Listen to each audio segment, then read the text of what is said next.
हर वक्त मांगता रहूं शिव से, ऐसी तो मेरी कोई मंशा नहीं, केवल महसूस ही करता रहूं, ये भी कोई वरदान से कम नहीं। 21वां अध्याय। ययाति का देवयानी के साथ विवाह, शुक्राचार्य का शाप और पुरु का यौवनदान। वैशंपायन जी कहते हैं, जन्मजय। एक दिन की बात है, देवयानी अपनी दासियों और शर्मिष्ठा के साथ उसी वन में क्रीड़ा करने के लिए गई।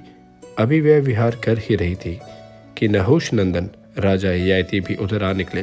वह भूखे थके हुए थे, जल पीना चाहते थे। देवयानी शर्मिष्ठा और दासियों को देखकर उनके मन में जिज्ञासा हो आई और उन्होंने पूछा, इन दासियों के बीच में बैठी हुई आप दोनों कौन हैं? देवयानी ने उत्तर दिया, मैं दैत्य गुरु महर्षि शुक्राचार्य की पुत्री हूँ। यह मेरी सखी दासी है। यह दैत्यराज वर्ष पर्वा की पुत्री है और मेरी सेवा के लिए सर्वदा मेरे साथ रहती है। इसका नाम शर्मिष्ठा है। मैं अपनी सभी दासियों और शर्मिष्ठा के साथ आपके अधीन हूँ। आपको मैं अपने सखे और स्वामी के रूप में स्वीकार करती हूँ। आप भी मुझे स्वीकार कीजिए।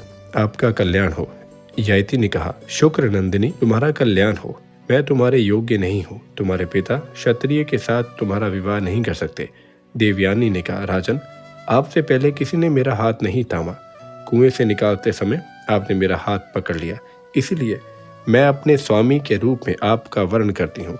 अब भला दूसरा कोई पुरुष मेरे हाथ को स्पर्श कैसे कर सकता है?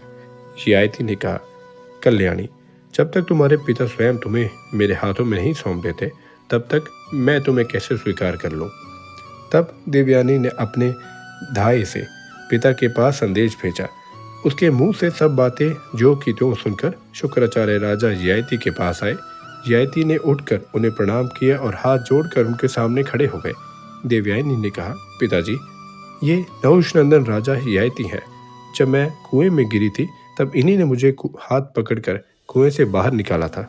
मैं आपके चरणों में पड़कर बड़ी नम्रता के साथ प्रार्थना करती हूँ कि आप इनके साथ मेरा विवाह कर दीजिए। मैं इनके अतिरिक्त और किसी को वर्ण नहीं करूंगी।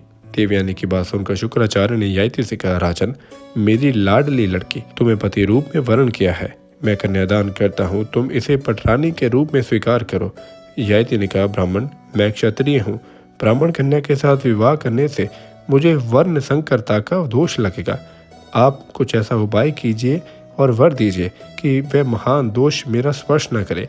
शुक्राचार्य ने कहा, तुम यह संबंध स्वीकार कर लो, किसी प्रकार की चिंता मत करो। मैं तुम्हारे पाप नष्ट कर देता हूँ। तुम मेरी पुत्री को पत्नी के रूप में स्वीकार करके धर्म का पालन करो और सुख भोगो। बेटा, वर्ष पर्वा की पुत्री शर्मिष्ठा का भी तुम उचित सत्कार करना, परंतु उसे कभी अपनी सेज पर मत बुलाना। तदंतर शास्त्रोक्त विधि से देवयानी का पाणिग्रहण संस्कार संपन्न हुआ और दासी शर्मिष्ठा तथा देवयानी को लेकर ययाति अपने राजधानी की यात्रा की। ययाति की राजधानी अमरावती के समान थी।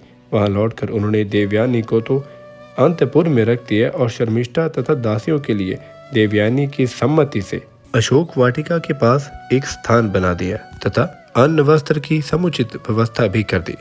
राजोचित भोग भोगते बहुत वर्ष बीत गए। समय पर देवयानी को गर्भ रह गया और पुत्र उत्पन्न हुआ। एक बार संयोगवश राजा ययाति अशोक वाटिका के पास से जा निकले और वहां शर्मिष्ठा को देखकर कुछ रुक गए।